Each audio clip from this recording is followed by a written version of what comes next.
এই যে দেখুন, আমি সেই দিন গিয়ে কতগুলো দানা লাগিয়ে এসেছি। দানাগুলো গিয়ে দেখছি সব গাছগুলো বেরিয়েছে এত সুন্দর করে। আর সেদিন দেখিয়েছিল না আমার বৌমা যে ঘাস বাগান হয়েছে, ঘাস ফল হয়েছে। এবার এইগুলো তুলতে গিয়ে কি কষ্ট, বিশাল বিশাল মানে শিকড় হয়ে গেছে। ওইগুলো টেনে আমার একটা ছেলে ও তুলে দিল, তুলে টুলে ফেলে দিল। এবারে আমি গাছগুলো সব আলাদা আলাদা করে লাগিয়ে দিয়ে এসেছি।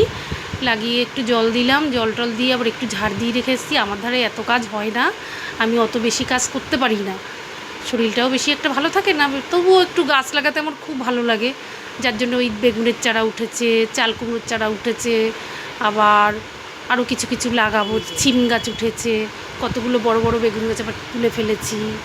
এগুলো করে টোরে সুন্দর করে আবার এখান থেকে সুন্দর করে মাচা দিয়ে দেবো। মাচা দিলে পরে সুন্দর হবে, হলে পরে আপনাদের আবার দেখাবো কি হয়েছে আমার গাছে।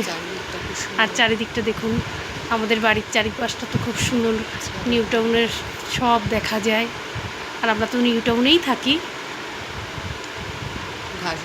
সব ঘাস টাস ফেলে টেলে ছাদটা এবার পরিষ্কার করে নেমে এসেছি।